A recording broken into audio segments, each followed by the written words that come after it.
જમ્મુ કાશ્મીરની કારણ કે સ્વર્ગની રોનક પાછી ફરી રહી છે, પણ પાડોશીથી એ જોઈ નથી શકાતું અને એના માટે જ થઈને જ ફરી એકવાર સ્વર્ગની શાંતિ એ ખૂબસૂરતી દોહળવા માટે અને એ સૌહાર્દભર્યું વાતાવરણ અને વિકાસને ઠેસ પહોંચાડવા માટેના ષડયંત્રો રચવામાં આવે છે અને એના જ ભાગરૂપે સેના છેલ્લા એક અઠવાડિયાથી અત્યારે સર્ચ ઓપરેશન ચલાવી રહી છે રાજૌરી અને પૂંછ સેક્ટરની અંદર। આમ તો રાજૌરી અને પૂંછ સેક્ટર એવા છે કે જ્યાં નદી નાળાઓ છે, ગાઢ જંગલો છે અને એનો જ ફાયદો પાડોશી ઉઠાવે છે, આતંકવાદીઓને મોકલે છે અને વાતાવરણ દોહળવાના પ્રયત્નો કરે છે, પણ સામે માં ભારતીના સપૂતો પણ ખડે પગે છે અને એની સાથે સાથે ખુદ રક્ષા મંત્રી પણ કહી રહ્યા છે કે આતંકવાદીઓ જ્યાં પણ છુપાયા હોય, પાતાળમાંથી પણ કેમ ન છુપાયા હોય, પાતાળમાંથી શોધીને એમને બહાર કાઢીશું। કેવી રીતનું ઓપરેશન ચાલી રહ્યું છે અને શું અત્યારે લેટેસ્ટ અપડેટ મળી રહ્યા છે, અજય પાસેથી જાણીએ। અજય,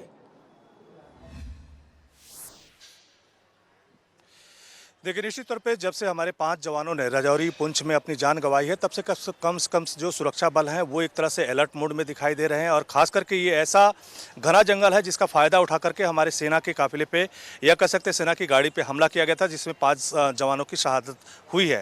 तो उसी को लेकर के जो सुरक्षा एजेंसियाँ हैं काफ़ी मुस्तैद हैं। हालाँकि बीते दिनों यानी एक दिन पहले ही जो आर्मी चीफ हैं मनोज पांडे, उन्होंने जम्मू कश्मीर की पुंछ में गए थे, राजौरी में गए थे, वहाँ पर अग्रिम पंक्ति थी उसका मुआयना किया था और खास करके एक रिव्यू मीटिंग मिली थी और कहा जा रहा है कि जिस तरह की खबरें आ रही हैं उसके मुताबिक हमारे सुरक्षा बलों को पूरी तौर पे खुली इजाज़त है कि अगर किसी तरह की कोई गतिविधि पाई जाती है तो उसमें किसी भी सूरत में आतंकवादियों को भी बख्शा न दे और पाकिस्तान की तरफ से भी अगर उकसाने वाली हरकत अगर होती है तो उसका भी माकूल जवाब दिया जाए।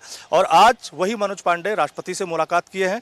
कहा यह जा रहा है कि जो कुछ इनपुट है उसके आधार पर उन्होंने महामहिम राष्ट्रपति से मुलाकात की है और कल रक्षा मंत्री राजनाथ सिंह वहाँ पर जाएंगे और वहाँ पर भी वो राजौरी में जाकर के न सिर्फ सेना के जवानों से मिलेंगे बल्कि अपनी तरफ से एक रिव्यू मीटिंग भी करेंगे।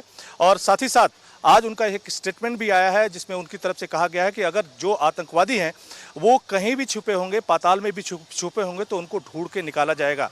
और ख़ास करके जो सूत्रों के हवाले से खबर है, कहा जा रहा है करीब 20 से 25 ऐसे आतंकवादी हैं जो पाकिस्तान से भारत में घुसे हैं और उन्हीं के द्वारा ये करतूतें की गई हैं और निश्चित तौर पे लोकल इनपुट रहा होगा जिसके आधार पे इन आतंकवादियों ने इस कार्रवाई को अंजाम दिया था। लेकिन इस सब को देखते हुए सोशल मीडिया पे बहुत सारी अफवाहें भी इस पूरी घटना को लेकर फैलाई जा रही थी, जिसकी वजह से राजौरी और पुंछ में इंटरनेट की सेवाएं भी बंद की गई है। तो कल रक्षा मंत्री राजनाथ सिंह का दौरा है और कहीं न कहीं भारत पूरी तौर पर मुस्तैद दिखाई देता है कि पाकिस्तान की तरफ से जो भी हरकत हुई है उसका माकूल जवाब देने की कहीं न कहीं तैयारी दिखाई दे रही है। जी बिल्कुल, એટલે જડબાતોડ જવાબ ભારત આપી રહ્યું છે અને આ નવું ભારત છે, પાડોશીની એક પણ મેલી મુરાદ સાંખી લે એમ નથી અને રક્ષા મંત્રીના અવાજનો રણકો એ વાત સાબિત કરે છે।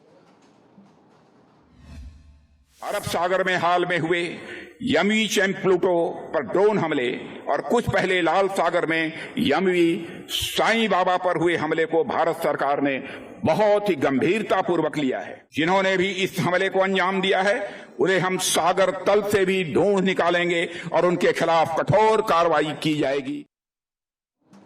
અને આગળ વાત કરવી છે એ કબૂતરબાજીની જે અત્યાર સુધીમાં કંઈ કેટલાયના જીવ લઈ ચૂકી છે, કંઈ કેટલાયના જીવ જોખમમાં મૂકી ચૂકી છે। એ ડોલરીયો પ્રેમ જે લોકોને કંઈ પણ કરી છૂટવા માટે મજબૂર કરી દે છે ને એનો જ ફાયદો કબૂતરબાજો ઉપાડે છે। જે 300 લોકો વિમાનની અંદર ફસાયા હતા, 276 ભારતીયો ફ્રાન્સથી પરત ફર્યા છે, પણ એની સાથે સાથે એક મોટું રેકેટ ખુલ્યું છે અને આ રેકેટમાં એક નામ સામે આવ્યું છે, કિરણ પટેલ। એ જ કિરણ પટેલ જે ભૂતકાળની અંદર પણ કબૂતરબાજીમાં ચર્ચામાં આવી ચૂક્યો છે। માનવ તસ્કરીની આશંકા સેવવામાં આવી અને ફ્રાન્સના એરપોર્ટ ઉપર રોકી દેવામાં આવી હતી આખી ફ્લાઇટ અને પછી એક મોટું ષડયંત્ર ખોલ્યું કે અલગ અલગ દેશોમાં ફેરવી આ એ વિમાન કે જેમાં એ બધા જ મુસાફરો સવાર હતા, આખું વિમાન ભાડે રાખવામાં આવ્યું હતું અને વિમાન ભાડે રાખી અને લોકોને અમેરિકામાં ઘૂસણખોરી કરાવવાની હતી, અલગ અલગ દેશોમાં ફેરવી અને છેલ્લે મેક્સિકો લઈ જઈ મેક્સિકોની સરહદથી એમને અમેરિકામાં ઘુસાડવાનો પ્લાન હતો। અત્યાર સુધીમાં અનેકો લોકોને આવી રીતે ગેરકાયદેસર રીતે અમેરિકામાં ઘુસેડવામાં આવ્યા છે, પણ એક મોટો પર્દાફાશ થયો છે। ઉત્તર ગુજરાતના જે બનાસકાંઠા, પાટણ, મહેસાણા છે, સાથે સાથે આનંદ જિલ્લો છે, આના લોકોનું મોટા પ્રમાણમાં સમાવેશ છે। તે સિવાય ભારતમાંથી અલગ અલગ જગ્યાએથી પણ આમાં લોકો ભોગ બનનાર તરીકે છે। જે રેકેટ છે, સંબંધ રેકેટમાં અલગ અલગ આપણે ભૂતકાળમાં પણ ગયા અઠવાડિયાથી અલગ અલગ વિઝા એજન્સી ઉપર રેડ કરેલ હતી। આમાં કેટલાક લોકોને ખોટા પ્રોમિસીસ આપીને દરેકની એસઓપી અલગ છે। અમુક કેસીસમાં એ લોકો પહેલાં પૈસા લે છે, અમુક કેસીસમાં અડધા કામ થયા પછી પેમેન્ટ લેવામાં આવે છે. અમુક કેસીસ એવા પણ સામે આવે છે કે બિલકુલ તમે યુએસએમાં ઉતર્યા પછી પેમેન્ટ આપવાનું રહે છે. તો અલગ અલગ એજન્સીના અલગ અલગ એમઓ છે, લોકોની જરૂરિયાત કેટલી છે, લોકો કેટલા સામેવાળા સઘન છે, એની ડોક્યુમેન્ટ્સમાં શું ક્ષતિ છે, ડોક્યુમેન્ટ્સ કેવી રીતે બનાવવામાં આવે છે, કેટલા ફોર્જ ડોક્યુમેન્ટ બનાવવામાં આવે છે, એના આધારે એનો રેટ નક્કી થતું હોય. એટલે કઈ રીતે આખું નેટવર્ક ચાલે છે એ સારી રીતે જાણ છે અને આવું કોઈ પહેલીવાર પકડાયું નથી. પણ આ પહેલાં પણ અનેકવાર, હમણાં તાજેતરમાં જ આપણને યાદ છે કે એક દંપતી જે અમેરિકા જવા માટે નીકળ્યું હતું અને તેમને એક દેશની અંદર, આરબ કન્ટ્રીની અંદર પકડી લેવામાં આવ્યા, એમને કિડનેપ કરી લેવામાં આવ્યા, પતિને અનહદ વેદનાઓ આપવામાં આવી હતી. એ પછી પણ તપાસના ધમધમાટ શરૂ થયા. એ પહેલાં પણ આવા અનેક ધમધમાટ શરૂ થયા. લોકો સવાલ પૂછી રહ્યા છે તો પછી આ એજન્ટોનું નેટવર્ક તૂટતું કેમ નથી? આ તપાસના ધમધમાટ છે કે તરકટ છે? પણ આ બધા વચ્ચે જે નામ સામે આવી રહ્યું છે ને જે વિગતો સામે આવી રહી છે એ ચોંકાવનારી છે. નિકુલ પાસેથી જાણીએ. નિકુલ. જે બિલકુલથી નુપુર, ડોલરીયો મોહ છે તે ભારતીયોને તેમાં પણ ગુજરાતીઓને ખાસ લાગી રહ્યો છે અને તેને જોતા છે માનવ તસ્કરીના કરવાની આશંકાએ જે છે તે ફ્રાન્સની અંદર એક વિમાન રોકવામાં આવ્યું હતું, જેમાં જે છે તે 300 જેટલા ભારતીયો હતા, જેમાંથી 276 ભારતીયોને આજે વિમાન મારફતે જે છે તેમને પાછા લાવવામાં આવ્યા છે, પરત લાવવામાં આવ્યા છે. ભારત આ જે પરત ફર્યા છે તે 4 દિવસ બાદ જે છે તેઓ પરત આવ્યા છે અને તેમાં જે છે તે અમેરિકામાં ગેરકાયદેસર રીતે લે છે તે લોકોને ઘુસાડવાનું આખું જે ષડયંત્ર છે તે ચાલી રહ્યું હતું. તેમાં 21 જેટલા જે ગુજરાતીઓ છે તેમના પણ જે છે તે સમાવેશ થયો છે. મહત્વની વાત છે કે આ જે 21 ગુજરાતી છે તેમાં પાટણ, બનાસકાંઠા, માણસા, આણંદ અને ગાંધીનગર ગ્રામ્યના જે લોકો હોવાનું જે છે તે સામે આવ્યું છે, જેમને જે છે ત્યાં ઘુસાડવાના જે પ્રયત્નો છે તે થયા હતા અને આખું જે માનવ તસ્કરીનું જે ષડયંત્ર છે તે સામે આવ્યું હતું, જેની અંદર એક કિરણ પટેલનું નામ પણ ફરી એકવાર જે છે તે સામે આવી રહ્યું છે. મહત્વની બાબત છે કે આ સમગ્ર રેકેટનું સામે આવ્યા બાદ અત્યારે જે છે તે સીઆઈડી ક્રાઇમ દ્વારા તપાસ કરવામાં આવી રહી છે. અલગ અલગ જે 4 જેટલી ટીમો છે તે આમાં બનાવવામાં આવી છે, જેમાં 16 જેટલા પોલીસ અધિકારીઓનો સમાવેશ કરવામાં આવ્યો છે અને તે 16 જેટલા અધિકારીઓ છે તે સતત આના ઉપર તપાસ કરી રહ્યા છે. જે ભોગ બનનારા લોકો છે તેમના નિવેદન લેવામાં આવી રહ્યા છે, તેમની જે પૂછપરછ છે તે કરવામાં આવશે અને તે આધાર ઉપર જે છે તે આગામી તપાસ કરવામાં આવશે. સાથે જ કોણ કોણ એજન્ટ હતા, કેટલા પૈસા લીધા હતા અને તેની સાથે જ કયા કયા વાયદાઓ જે છે તે તેમને કરવામાં આવ્યા હતા તેને લઈને પણ જે છે તે તપાસ જે છે તે આરંભવામાં આવી છે. વારંવાર આ પ્રકારની જે ઘટનાઓ નુપુર બનતી હોય છે ત્યારે વધુ એક વખત માનવ તસ્કરીની ઘટના સામે આવ્યા બાદ સીઆઈડી ક્રાઇમે વધુ તપાસ હાથ ધરી છે. બિલકુલ. એટલે માનવ તસ્કરીની એક આશંકા હતી, પણ જો આને કહેવું હોય તો આ કબૂતરબાજી સિવાય બીજું ન કહેવાય. કારણ કે આ ગેરકાયદેસર રીતે અમેરિકામાં ઘૂસણખોરીનું એક મોટું નેટવર્ક ન માત્ર ગુજરાતની અંદર પણ દેશભરમાં ચાલે છે. એનો દાખલો અત્યારે મળ્યો છે કે જે 300 ભારતીયો પ્લેનની અંદર સવાર હતા, પણ આ બધામાં એક મોટું કૌભાંડ અને એમાં એક નામ સામે આવ્યું છે, મહેસાણાના એજન્ટ કિરણ પટેલનું નામ, જે ભૂતકાળમાં પણ ચર્ચાયું છે. આખરે કોણ છે એ કિરણ પટેલ, ક્યાં છે એ જાણવાનો સંદેશ ન્યૂઝે પ્રયત્ન કર્યો તો શું જવાબ મળ્યો? પાયલ પાસેથી જાણીએ. પાયલ. હા, હેલો.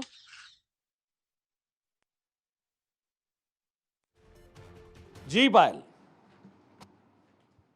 અરે યાર ચાલુ છે.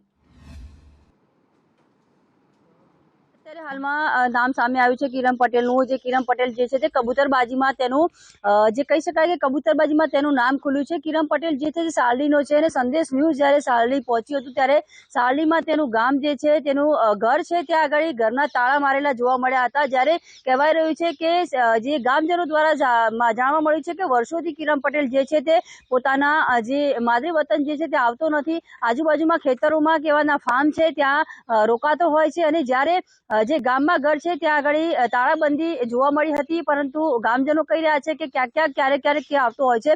પરંતુ જે પ્રકારે વાત કરીએ ત્યારે કિરણ પટેલ જે છે તે આ સમગ્ર જે કૌભાંડ છે કબૂતરબાજીમાં તે મોટું કૌભાંડ આચરતો હોય તેવું સામે આવ્યું છે અને તેવી શંકાઓ વ્યક્ત કરવામાં આવી છે. તેના દ્વારા આ જે લોકો જે છે તે કિરણ પટેલના દ્વારા જ અમેરિકામાં ઘુસણખોરી જે છે તે કરી રહ્યા છે અને કિરણ પટેલ જે છે શશી નામના વ્યક્તિ જે છે તેની સાથે મળીને આ લોકોને મસ્ત મોટી રકમો લઈને તે અમેરિકા પહોંચાડતો હતો, ઘુસાડતો હતો તેવી માહિતી સામે આવી છે. ને વધુ જે અત્યારે હાલમાં જે લોકો ગયા છે તેમના પછી પણ બીજા લોકો જે છે તે જવાના હતા. 20 જેટલા લોકો જે છે તે વેઇટિંગ લિસ્ટમાં હતા, તેઓ પણ ક્યાંક ના ક્યાંક સામે આવી રહ્યું છે. જ્યારે મહેસાણા, પાટણ, બનાસકાંઠાના જે લોકો જે છે તેમને આવી રીતે મસ્ત મોટા રૂપિયા લઈને ઘુસાડવામાં આવે છે અમેરિકામાં.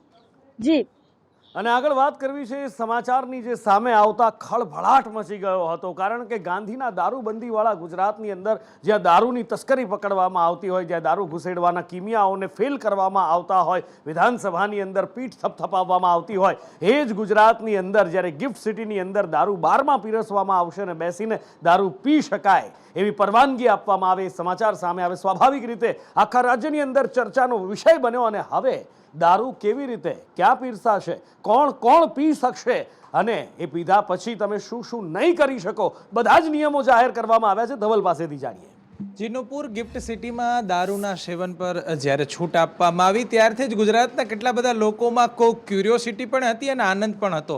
પણ હવે નિયમાવલી જાહેર થઈ ગઈ છે, ગૃહ વિભાગે જાહેર કરી દીધું છે. અને હવે સૌથી મહત્વની વાત એ છે કે ક્યાં ક્યાં ને કેવી રીતે દારૂ પી શકશે અને કોણ દારૂ પી શકશે, એવા 17થી વધારે નિયમો જાહેર થયા છે. ખાસ મહત્વની વાત છે, હોટેલ, ક્લબ અને રેસ્ટોરન્ટ જે ગિફ્ટ સિટીમાં આવેલા છે તેમાં જ દારૂ અને લાયસન્સ સાથે પી શકાશે. માત્ર અધિકૃત મુલાકાતીઓ જ લીકરનું સેવન કરી શકશે. ખાસ કરીને ગિફ્ટ સિટીના જે કર્મચારીઓ છે એમને દારૂના સેવનની છૂટ છે, પણ એમને સ્પેશિયલ લીકરની એક્સેસ લેવી પડશે અને એ પરમિશન બાદ જ એ પી શકશે. તો બીજી બાજુ જે અધિકારીઓ છે ગિફ્ટ સિટીમાં કામ કરી રહ્યા હોય તેમને એક લીકર એક્સેસ માટેની એક અલગથી પરમિશન આપવામાં આવશે અને એ જ પરમિશન આપી શકશે. આ સાથે જ મહત્વની વાત છે કે પરમિશન માટે FL3 પ્રકારનું જે લાયસન્સ હોય છે, જે નશાબંધી વિભાગનું એક જાહેરનામું છે, GR છે, એ મુજબનું લાયસન્સ લેવું ફરજિયાત બનશે. તો દારૂના સેવન કર્યા બાદ વાહન ચલાવવાની મનાઈ રહેશે. દારૂનું સેવન કર્યા બાદ કોઈ પણ વ્યક્તિ ડ્રાઈવ નહીં કરી શકે. બીજું મહત્વની વાત છે કે 21 વર્ષની ઉપરનો વ્યક્તિ હશે તો જ દારૂનું સેવન કરી શકશે અને અન્ય રાજ્યો અને વિદેશમાંથી આવતા લોકોને ઝડપથી પરમિશન આપવામાં આવશે, એવી પણ ચર્ચા કરવામાં આવી છે. અને દારૂના સેવન કરનાર વ્યક્તિ પાસે દસ્તાવેજો પણ ફરજિયાત હોવા જોઈએ. કોઈ પણ સમયે તેની પાસેથી દસ્તાવેજો પણ માગી શકાશે. અને આગળ વાત કરવી છે એવા બળબોલા નેતાઓની કે જે કંઈ પણ બોલી જાય છે. કદાચ કોઈ એકાદ વાર બોલી જાય તો સમજી શકાય કે કદાચ બોલી જવાયું હોય, પણ જો કોઈ નેતા હોય જે વારંવાર બોલે અને સનાતન પર જ બોલે, પહેલા રામચરિત માનસનું અપમાન અને હવે આખા હિન્દુ સમુદાયનું અપમાન, કદાચ આ કામ સ્વામી પ્રસાદ મૌર્ય જ કરી શકે. ફરી એકવાર ચર્ચા અને સ્વામી પ્રસાદ મૌર્યનું એ નિવેદન કે જેણે વિરોધનો વંટોળ ઉપાડ્યો છે, વિવાદનો વંટોળ ઉપાડ્યો છે, હિન્દુ ધર્મ નથી એને ધંધો કહ્યો છે કેટલાક લોકો માટે. શું કહ્યું તેમણે વિસ્તારથી પહેલા સાંભળી લઈએ. वोट देने के लिए हम हिंदू, वोट के लिए अनुसूचित जाति, अनुसूचित जनजाति और पिछड़ा वर्ग का व्यक्ति हिंदू, लेकिन सत्ता में बैठने के बाद हम हिंदू नहीं रह जाते. अगर सत्ता में बैठने के बाद भी ये हमें हिंदू मानते तो अनुसूचित जाति के आरक्षण को खत्म नहीं करते, अनुसूचित जनजाति के आरक्षण को खत्म नहीं करते, पिछड़े वर्गों के आरक्षण को खत्म नहीं करते. इसका मतलब है हिंदू एक धोखा है. और वैसे भी 1995 में माननीय सर्वोच्च न्यायालय ने अपने आदेश में कहा था हिंदू कोई धर्म नहीं, ये लोगों के जीवन जीने की एक शैली है. यही नहीं, जो सबसे बड़े धर्म के ठेकेदार बनते हैं, आरएसएस के प्रमुख मोहन भागवत जी ने भी कहा है, एक नहीं दो बार कहा, हिंदू धर्म नाम का कोई धर्म नहीं है, बल्कि लोगों के जीवन जीने की एक कला. એટલે સવાલ એ છે કે વારંવાર સનાતનનું, હિન્દુ ધર્મનું અપમાન કદાચ સ્વામી પ્રસાદ મૌર્યની આ આદત બની ગઈ લાગે છે. બંસી પાસેથી જાણીએ. જીનુપુર, સ્વામી પ્રસાદ મૌર્યનું હિન્દુ ધર્મને લઈ અને વિવાદિત નિવેદન સામે આવ્યું છે કે તેઓએ રામચરિત માનસને લઈને પણ ટિપ્પણી કરી છે. તેઓના નિવેદન ઉપર વાત કરીએ તો હિન્દુ કોઈ ધર્મ નથી પણ એક ધંધો છે, દગો છે. હિન્દુ કોઈ ધર્મ નથી પણ એ જીવન જીવવાની કળા છે. રામચરિત માનસને લઈને પણ તેઓએ ટિપ્પણી કરી છે. સમાજવાદી પાર્ટીના મોટા ગજાના નેતા છે સ્વામી પ્રસાદ મૌર્ય. અને આગળ વાત કરવી છે પાલીતાણામાં ઊભા થયેલા એ વિવાદની. ગિરનાર ઉપર વિવાદ ઊભો થયો હતો, હજી એ સંપૂર્ણપણે ઉકેલાયો નથી. ત્યાં હવે પાલીતાણાની અંદર પણ વિવાદ સામે આવ્યો છે, જ્યાં સ્વામી શરણાનંદને તેમના મંદિરે જતા રોકવામાં આવ્યા અને એ પણ એક પીઆઈ દ્વારા, જી હા, પીઆઈ દ્વારા તેમને રોકવામાં આવ્યા અને ત્યારબાદ હવે આ વિવાદ વધુ ને વધુ ઉગ્ર બની રહ્યો છે. જાણીએ આશુતોષ પાસેથી. આશુતોષ. જીનુપુર પાલીતાણામાં આવેલું જૈન જે મંદિર છે તેના પર વિવાદ છેલ્લા ઘણા સમયથી ચાલી રહ્યો છે, ત્યારે સ્વામી શરણાનંદે હવે એક નવો વિડીયો વાયરલ કરી અને પોતાની વ્યથા જણાવી છે. સંદેશ ન્યૂઝ આ સમગ્ર વિડીયોની પુષ્ટિ કરતું નથી, પરંતુ તેમાં જણાવવામાં આવ્યું છે કે તેઓને મંદિરમાં જતા રોકવામાં આવ્યા હતા અને તે પ્રકારનો વિડીયો જે છે તે સામે આવ્યો છે અને પીઆઈ જાદવ જે છે તેઓ દ્વારા જે છે તે મહંતને મંદિરની અંદર જતા માટે રોકવામાં આવ્યા હતા અને તેના કારણે તેઓએ સમગ્ર વિડીયો જે છે તે વાયરલ કર્યો છે. અને ખાસ કરીને એક મહંત છે અને તેમનું જ મંદિર હોય તો તેમને જતા કેમ રોકવામાં આવે તે પણ એક સૌથી મોટો પ્રશ્ન છે, ત્યારે તેઓએ પોતાની વ્યથા જે છે તે આ વિડીયો મારફતે જે છે તે ઠાલવી છે. જી.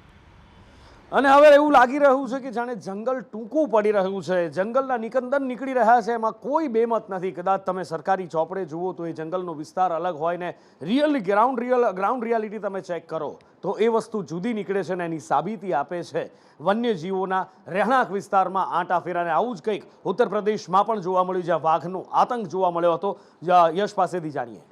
બિલકુલથી ચાર પગનો આતંક અત્યારે દેશના વિવિધ રાજ્યોમાં જોવા મળી રહ્યો છે. ખાસ કરી અને આપણે ગુજરાતમાં પણ હમણાં છેલ્લા ઘણા સમયથી આતંક જોવા મળ્યો છે, ત્યારે હવે ઉત્તર પ્રદેશમાં જે લીલીભીત વિસ્તાર છે ત્યાં આગળ વાઘનો આતંક જોવા મળ્યો છે. વાઘે જે ઘરની દિવાલ હતી તેની આસપાસ આંટા માર્યા હતા. લગભગ 6 કલાક જેટલું વાઘના આંટા ફેરાથી સ્થાનિકોમાં ભયનો માહોલ ફેલાયો હતો. જો કે આ અંગે વન વિભાગને પણ જાણ કરવામાં આવી હતી. વન વિભાગ તો હાલ વાઘને પકડવા માટેની જે વાટાઘાટો છે તે કરી રહ્યું છે, પરંતુ આ બધાની વચ્ચે સ્થાનિકોમાં અત્યારે ભયનો માહોલ જોવા મળ્યો છે. બિલકુલ સ્થાનિકોમાં ભયનો માહોલ, કારણ કે પીલીભીત ઉત્તર પ્રદેશની અંદર એક તરફ વાઘનો આતંક અને આ બાજુ ગુજરાતની અંદર દીપડાનો આતંક છે. કારણ કે આપણે પરિક્રમા વખતે પણ જોયું કે એક બાળકીને ફાડી ખાધી હતી, એના પછી જૂનાગઢની અંદર કિસ્સો, અને હવે રાજકોટમાં એક જગ્યાએ નહીં પણ રાજકોટ શહેરને અડીને જ આવેલા વિસ્તારોની અંદર, આમ કહો કે રાજકોટ શહેરની હદની અંદર હવે દીપડા ઘૂસી ચૂક્યા છે અને લોકોમાં ભયનો માહોલ દેખાઈ રહ્યો છે. ક્યાં ક્યાં જોવા મળ્યા અને પકડવા માટેની શું તૈયારી આ દીપડાઓને વન વિભાગની, જાણીએ મયુર પાસેથી. મયુર. બિલકુલ નુપુર, છેલ્લા 10 દિવસથી દીપડાના ધામા છે તે રાજકોટ અને આસપાસના વિસ્તારની અંદર જોવા મળી રહ્યા છે. સૌથી પહેલા વાગુદર વિસ્તારની અંદર દીપડો જોવા મળ્યો હતો, ત્યારબાદ વાગુદરથી તે મુંજકામાં જોવા મળ્યો. યુનિવર્સિટી વિસ્તાર મુંજકામાં આવે છે, ત્યાંથી જ સટીને આવેલા કણકોટ અને કણકોટના કૃષ્ણનગરની અંદર દીપડો જોવા મળ્યો હતો. અહીંયા તો દીપડો શમશાનની અંદર પહોંચી ગયો હતો અને ત્યાં એક વ્યક્તિ છે તેને દીપડાને નજરે જોયો હતો અને ત્યારબાદ તે વ્યક્તિ દિવાલ ઠેકીને ખેતર તરફ ભાગી ગયા હતા. ત્યારબાદ આજે દીપડો છે તે રામનગર અને આસપાસના વિસ્તાર અંદર કેડીઓમાં જોવા મળ્યો છે. એવો દાવો છે તે સ્થાનિક લોકોનો કર્યો છે. વન વિભાગ દ્વારા 2 અલગ અલગ સ્થળે પાંજરા મૂકવામાં આવ્યા છે જેથી કરીને દીપડો પકડાઈ જાય. આસપાસના લગભગ 10 ગામના લોકો છે તેમને સાવચેત કરવામાં આવ્યા છે કે રાત્રિના સમયે તેઓ એકલા બહાર ના નીકળે, વનવગડામાં ના જાય, અથવા તો ખેતી અથવા તો કોઈ ફાર્મ હાઉસની અંદર કોઈ વ્યક્તિ શ્રમિક મજૂર હોય તો તેઓ એકલા ના રહે. બને ત્યાં સુધી આ રાની પશુથી સાવચેત થઈને રહે અને ખાસ કરીને જે બહારના રાજ્યોમાંથી આવેલા શ્રમિકો છે તેમને પોતાનું ભોજન ખાધા બાદ જે એઠવાડ છે, ખાસ કરીને કેટલાક લોકો નોનવેજ ખાતા હોય છે, તેનાથી દીપડો આકર્ષાઈને આવતો હોય છે, તો આવા લોકોને પણ સાવચેત કર્યા છે. જો તેઓ બહાર એઠવાડ ફેંકશે અને દીપડો આસપાસ હશે તો તેઓના જીવને જોખમ હોઈ શકે છે. કુલ મિલાવીને કહી શકાય કે દીપડાને પકડવા માટે ફોરેસ્ટ વિભાગ સક્રિય બન્યું છે, પરંતુ દીપડો હાથમાં આવ્યા બાદ જ આ ભય છે તે દૂર થઈ શકે છે. હાલ તો આસપાસના ગામના વિસ્તારના લોકો છે તેની અંદર ભય વ્યાપી ગયો છે. અને આગળ વાત કરવી છે વધુ એક આંદોલનના મંડાણ થવા જઈ રહ્યા છે એની, કારણ કે જેટકોની ભરતી રદ કરવામાં આવી અને એ પછી હવે આંદોલનના મંડાણ થવાની આશંકા વ્યક્ત થઈ રહી છે. આંદોલનના આમ જુઓ તો મંડાણ થતા નજરની સામે દેખાઈ રહ્યા છે. કૃણાલ પાસેથી જાણીએ. કૃણાલ. નુપુર, જે રીતે જેટકો દ્વારા વિદ્યુત સહાયકની પરીક્ષા લેવામાં આવી હતી, ત્યારબાદ આ ભરતી રદ કરાતા આંદોલનના મંડાણ થયા હતા. લગભગ 2 દિવસ જે ઉમેદવારો છે તે જેટકોની ઓફિસની બહાર ધરણા કર્યા હતા. યુવરાજસિંહ જાડેજા પણ તેમાં જોડાયા હતા. ત્યારબાદ જે એમડી છે જેટકોના, તેઓએ 48 કલાકનો સમય માંગ્યો હતો. જોકે નાતાલની રજા હોવાના કારણે ઉમેદવારો કાલે ન આવ્યા હતા, આજે આવ્યા હતા. 30-40 જેટલા ઉમેદવારો આવ્યા હતા, અગ્રણીઓ પણ આવ્યા હતા. તેઓ એમડી સાથે મળીને રજૂઆત કરી હતી. એમડીએ સ્પષ્ટ કહી દીધું કે પોલ ટેસ્ટ પણ લેવામાં આવશે અને લેખિત ટેસ્ટ પણ લેવામાં આવશે. એટલે હવે ઉમેદવારો કહી રહ્યા છે કે તેઓ તેમના માતા પિતા સાથે ગાંધીનગર ખાતે આંદોલન કરશે અને તેની સાથે જ ઉર્જા મંત્રીનો પણ વિરોધ કરવાના છે, કારણ કે તેઓ જે લેખિત પરીક્ષા પાસ જ કરી ચૂક્યા છે તો પછી લેખિત પરીક્ષા શા કારણે આપી? પોલ ટેસ્ટમાં ગેરરીતિ થઈ હોય તો પોલ ટેસ્ટ આપવા માટે તેઓ રેડી છે. ત્યારે હવે આગામી દિવસોમાં ગાંધીનગર ખાતે આંદોલન થાય છે કે કેમ, કે પછી કોઈ નવી ભરતીની પોલિસી સરકાર બહાર પાડે છે તે જોવું રહ્યું. સુરત એક એવું શહેર કે જે હીરાની ચમકમાં નહાય છે. દેશ વિદેશમાં સુરતની ખ્યાતિ પ્રસરી છે, પણ આ હીરાની ચમકમાં જે નવડાવે છે સુરતને, એ રત્ન કલાકારો પર અત્યારે પડ્યા પર પાઠવું છે અને રત્ન કલાકારો પર જાણે કે માઠી બેઠી હોય એવું દેખાઈ રહ્યું છે. એક તરફ મંદીનો માહોલ, બીજી બાજુ બુર્સની ચમક છે, પણ રત્ન કલાકારોના હાથ ખાલી છે અને એમાં પણ પડ્યા પર પાટું ત્યારે પડે કે જ્યારે રત્ન કલાકારોને અચાનક છૂટા કરી દેવામાં આવે. આઝમ પાસેથી જાણીએ. આઝમ,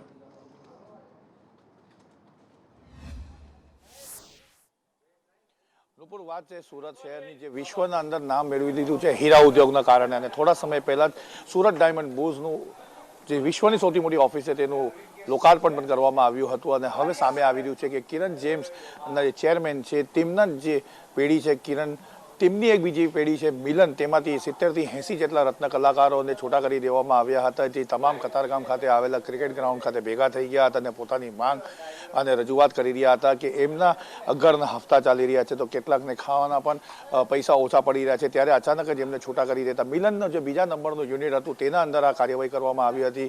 કંપનીના સંચાલકે કીધું અમે આ યુનિટ બંધ કરી રહ્યા છે, તમને અલગ જગ્યાએ ટ્રાન્સફર આપશું, પરંતુ ટેકનિકલ કારણોસર આ રત્ન કલાકારોનો પોતાનો હક મરી જશે એવું એમને જણાવ્યું હતું, જેના કારણે વિરોધ કરતા નજરે આવ્યા હતા. નુપુર, અને આગળ વાત કરવી છે ભરૂચ પછી પંચમહાલ અને એના પછી હવે મહેસાણા. બેફામ બનેલા ખનીજ માફિયાઓની કે જે અધિકારીઓના એક પગલા પર નજર રાખે છે અને એની સાથે સાથે કાયદાનો પણ જાણે કોઈ ડર નથી. નોટિસો પણ જાણે ઘોળીને પી જાય છે. જય પાસેથી જાણીએ.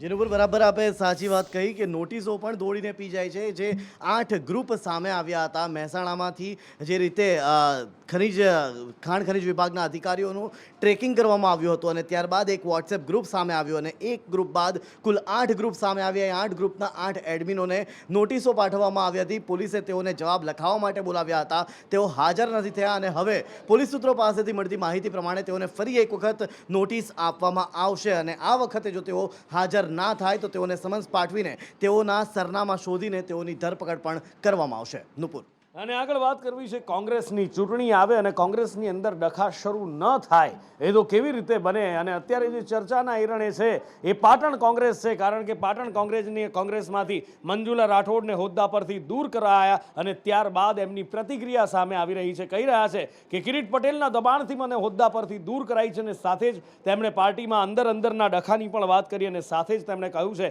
કે પાર્ટીને નુકસાન પહોંચાડવા માટે આ પગલાં ભરવામાં આવી રહ્યા છે. કોંગ્રેસ પક્ષ દ્વારા થોડા દિવસ પહેલા મને પાટણ જિલ્લા પંચાયતના દંડક તરીકેની જે જવાબદારી સોંપવામાં આવી હતી, જે આજે પરત લેવામાં આવેલ છે. આ નિર્ણય પાટણના ધારાસભ્ય કિરીટ પટેલના દબાણમાં લેવાયો છે, જેઓ ઘણા સમયથી અમોને રાજકીય નુકસાન કરવા માટે અમારા વિરુદ્ધ જે ખોટા આક્ષેપો કરી રહ્યા છે તે બિલકુલ પાયાવિહોણા છે અને આ બાબતે અમારો પક્ષ કોંગ્રેસ પક્ષના મોવડી મંડળ સમક્ષ રજૂ કરીશું. એક તરફ ચીનની અંદર કોરોના ફરી ફૂફાડો મારી રહ્યો છે. ચીનની અંદર ચિતાઓ સળગવા લાગી છે ફરી એકવાર અને એ જ દહેશત દેશની અંદર પણ તોળાઈ રહી છે અને એવું લાગી રહ્યું છે કે આ દહેશત ગુજરાતમાં આંગણે આવીને ઊભી છે. પ્રતિક પાસેથી જાણીએ. પ્રતિક,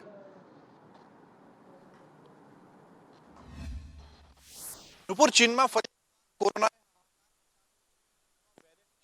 વેરિયન્ટના કારણે લાખો દર્દીઓ સંક્રમિત થયા છે. હાલ ચીનમાં 1 લાખથી પણ વધુ દર્દીઓ JN1 વેરિયન્ટથી સંક્રમણ સાથે 7,555 જેટલા જે દર્દીઓ તે ગંભીર છે. આ સાથે ભારતમાં પણ કોરોના હવે ચિંતા વધારી રહ્યો છે, કારણ કે સતત કોરોનાના કેસો છે તે વધી રહ્યા છે. છેલ્લા 24 કલાકની જો વાત કરવામાં આવે તો 63 નવા કેસો સામે આવ્યા છે, જેમાં 3 લોકો આ વાયરસના કારણે મોત થયા હોવાનું સામે આવ્યું છે. હાલ એક્ટિવ કેસોની જો વાત કરવામાં આવે તો દેશમાં કુલ 4,054 એક્ટિવ કેસો છે, જેના કારણે સતત દેશમાં ચિંતાનો માહોલ વધી રહ્યો છે.